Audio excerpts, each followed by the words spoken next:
Okay dear students, अब मैं आपको प्रेजेंट इंडेफिनेट टेंस के जो यूजेस हैं वो यूजेस इस वीडियो के अंदर खोल करके समझाऊंगा वन बाय वन। आखिर तक वीडियो को देखें और सारे के सारे कॉन्सेप्ट अपने क्लियर करें। बहुत इंपॉर्टेंट वीडियो है। Come to the point. First, जो फर्स्ट यूजेज है टू शो हैबिट और रिपीटेड एक्शन। जो यूज है ना प्रेजेंट इंडेफिनेट टेंस का, उसका यूज हम कहां पे करते हैं? टू शो हैबिट, हैबिट को दर्शाने के लिए। जो हमारी आदत है ना, उस आदत को दर्शाने के लिए, और रिपीटेड एक्शंस, और रिपीटेड एक्शंस को दर्शाने के लिए। वो एक्शंस जो बार बार रिपीट होते हैं हमारी निजी जिंदगी के अंदर। अब मैं आपको सेंटेंस लिख रहा हूं, सेंटेंस को देखिए, आपका सब कुछ क्लियर होगा। पहला सेंटेंस है मंकी ईट बनाना। जो मंकीज है ईट बनानास, वो मंकी बनानास खाते हैं। तो ये एक हैबिट हो गई किसकी? मंकी की। मंकी की हैबिट है, क्या हैबिट है? बनाना खाने की। बहुत सारे फ्रूट्स रखे हैं और वहां पर बनाना भी रखे हैं। तो सबसे पहले मंकी जो होता है ना, वो बनाना को ही उठाएगा। तो बनाना को खाने की मंकी की आदत होती है, इसलिए यहां पर ईट का प्रयोग हो रहा है। इसका फर्स्ट यूज है टू शो हैबिट। हैबिट को यह दर्शा रहा है कि monkeys eat bananas, monkeys eat bananas. Is that clear? दूसरा सेंटेंस देखिए, they pray to God daily in the morning. They pray, वो प्रार्थना करते हैं। किसकी प्रार्थना करते हैं? गॉड की, भगवान की। डेली, रोजाना। इन द मॉर्निंग, सुबह सुबह। सुबह सुबह रोजाना भगवान की प्रार्थना करते हैं। It means it is a repeated action. The action is repeated in routine life. जो रूटीन है ना हमारा डेली, वो एक रूटीन बन चुका है। रोजाना सुबह सुबह भगवान की प्रार्थना करना, it is a routine in our daily life. That's why it is called repeated action. वो कार्य जो बार बार होता है, जिसे हम बार बार करते हैं, जिसे हम एक रूटीन बना देते हैं, उसके लिए हमेशा प्रेजेंट इंडेफिनेट टेंस का प्रयोग होता है। ये रिमेंबर रख लेना। यहां पर दे है, इस वजह से प्रे आ गया। Is that clear? अगर ही होता तो प्रेज आ जाता। दूसरा देखिए नियम इसका, to express permanent truth.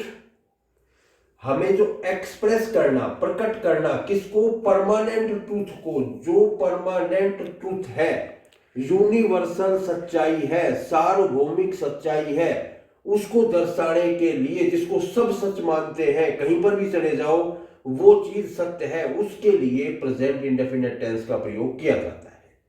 Sentence देखिए, the sun gives us heat and light. जो सन है ना, सूर्य, क्या करता है? गिव्स, वो देता है, हीट भी और लाइट भी, दोनों चीज देता है। तो ये सार्वभौमिक सत्य है, यूनिवर्सल ट्रूथ है, परमानेंट ट्रूथ है। कहीं पर भी जाओ, सूर्य सिर्फ और सिर्फ आपको गर्मी देगा और साथ में लाइट भी देगा। तो यूनिवर्सल ट्रूथ के लिए हमेशा present indefinite tense, that's why यहां पर गिव्स आया। क्यों? सन एक है, सिंगल है, प्लूरल और सिंगुलर है।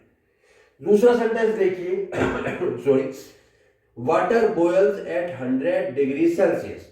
जो वाटर है वो बॉयल करता है, उबलता है।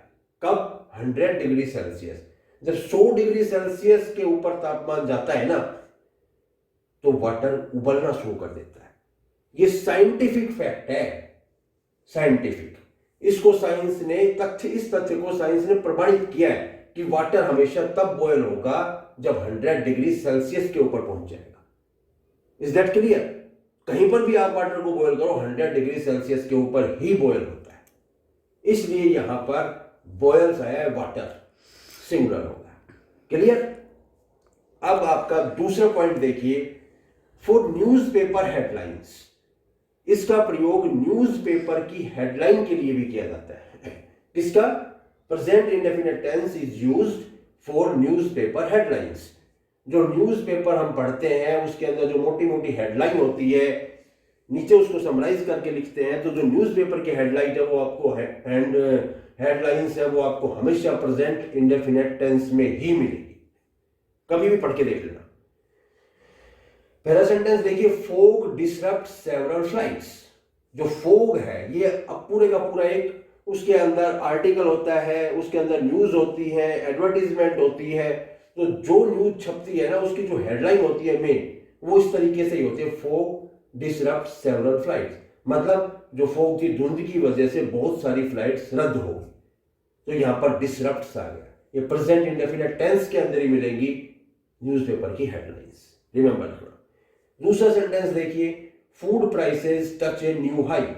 जो फूड प्राइसेस है ये भी हेडलाइन है, और उसके बाद में उसको समराइज करके लिखते हैं, एक्सप्लेन करके लिखते हैं, food prices touch a new high. जो फूड प्राइसेस है वो एकदम से नई ऊंचाई को छू गई है, ये हेडलाइन है। उसके बाद हम उसको पढ़ेंगे पूरे के पूरे पैराग्राफ को, जिसके अंदर फूड प्राइसेस से संबंधित लिखा हुआ। Is that clear? 3 पॉइंट आपके क्लियर हो गए।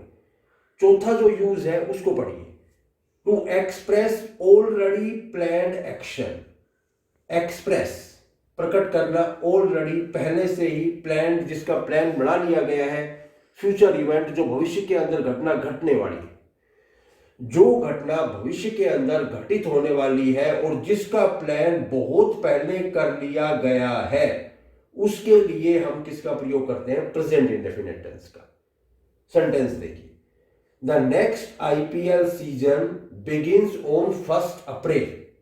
ये बोल रहा है कि नेक्स्ट आईपीएल सीजन, अगला आईपीएल सीजन, अब चल रहा है आईपीएल, और अगला आईपीएल सीजन जो शुरू होगा ना, वो 1 अप्रैल को शुरू होगा। ये आज ही फिक्स कर दिया, 1 साल पहले की बात फिक्स कर दी फ्यूचर की। उसके लिए हम present indefinite tense begins use कर रहे हैं। क्यों?